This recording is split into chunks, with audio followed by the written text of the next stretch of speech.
respond to it in the courtroom, said it's beneath contempt to respond to such kinds of charges. And then they, you know, condemned her to death and so on and beheaded her and all this kind of stuff. But the boy then died at 10, you know, from in the prison cell from neglect. It's something that, if you ever hear the French compare their revolution to the American, you just sort of say, hey, you know, let's be honest about this. You know, your revolution is not even near the level of the American one. No one in America would ever do things like that to anybody at that time. I don't even think very many would do it at this time. You know, we're talking about civilized behavior, not, you know, that was almost like what you were witnessing there on the streets in Paris. Back there, you felt incipient risings of fascism right then during the French Revolution. So the glorious French Revolution that they talk about, there are fascist sort of behavior patterns that are emerging, you know, playing to the mob, working the mob up, lying. The trial that they portray there, I mean, it's just like Hitler's show trials where he would, you know, brutalize people and so on. That's exactly the way the trial was portrayed. You know, they had the testimony from it. So don't let anyone from Europe ever say, oh, your revolution in America, that's nothing compared to the French Revolution. Oh, I'm afraid you got it wrong there. Tell them, because there's a nobility about the American Revolution which is totally lacking from the brutality that was practiced there, you know, in terms of beheading and executions and all that stuff, which was continued into the Russian Revolution afterwards. That's not the way you have a revolution, you know, with that kind of brutality. In any case, be that as it may, and then we have that kind of thing in Iraq now. Saddam is just, you know, the Ba'athist Party was an Arab fascist party. That's what it was. It was you know, what fascism is National Socialism.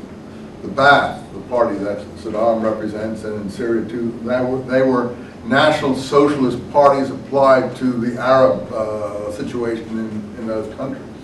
So they took their inspiration from Nazism.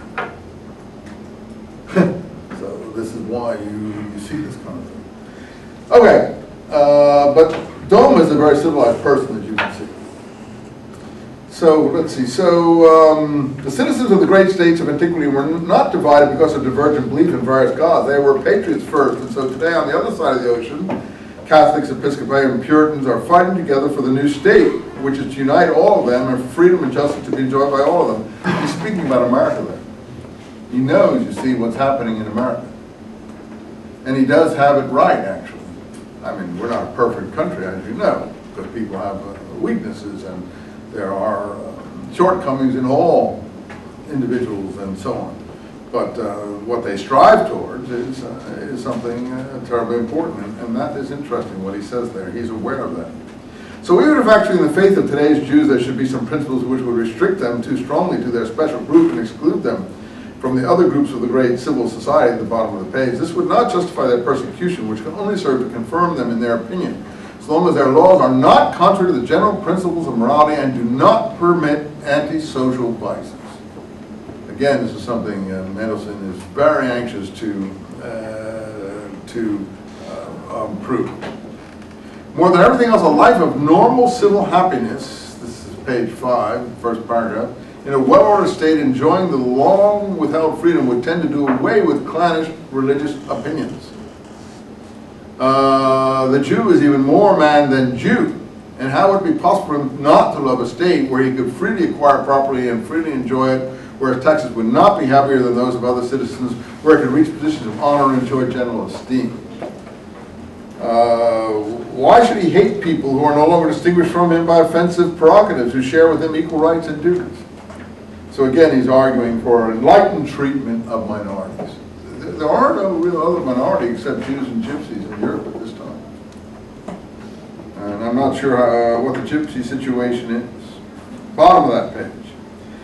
The fanatic hatred with which the ancestors of the Jews persecuted the founder of Christianity has been transmitted to their late posterity, and they should hate, well, I don't know, this is another, I guess I'm picking it out of context here. You see, this comes out of the Christian scripture. The fanatic hatred which the ancestors of the Jews persecuted the founder of Christianity. I don't think anyone who does the historical Jesus past can even possibly think that. So these ideas are still there within the society, and I think that is what's causing the issue. It is this theological issue. That's why the hatred of the Jews, if you can call it that, is such an intractable thing. Because you can get over hatred of Poles, hatred of Irish, hatred of Canadians, hatred of whoever, hatred of people south of the border, all those kinds of things. People do get over because it's not a theological hatred. If it's in Scripture to some extent, which is why I struggle so hard in the classes I do to eliminate it from Scripture, to point out that it is there and it's unchristian to be there. And a person who's really a Christian couldn't possibly entertain that being in the documents. If it creates hatred and is incendiary in some way, which it has been, then any real Christian would want that not to be there because they believe in the fact of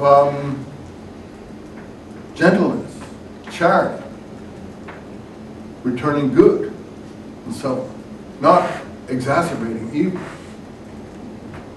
So I mean it's a terribly serious problem, and that's why I work so hard in the way I do in my other class. Some of you take my other classes and think, well, what's he up to? I'm trying. I'm not doing it with an agenda. I'm doing it because I think it should be done because it's wrong after the Holocaust to have this sort of incendiary material still around. And then you get people in like Iran or other places start the whole thing up again with the kind of statements they make, and then people tolerate that hate speech. Anyway, because Scripture is a very difficult thing, it's an intractable thing to deal with. Now, I would have to read this whole paragraph from Dohm to see what he's talking about. I guess one should look at it. Let's do it. I didn't mean to pick that out. One might oppose to all these reasons the general experience of our states of the political harmfulness of the Jews, intended to justify the harsh way our governments are dealing with them, by the assertion that the character and spirit of the nation is so unfortunately formed that on this ground they cannot be accepted with quite equal rights in a civil society. Indeed, quite often in life one hears this assertion that the character of the Jews is so corrupt that only the most restricting and fierce regimentation can render them harmless. Again, that's the Hitler position, I think. So these unfortunates, it is said, has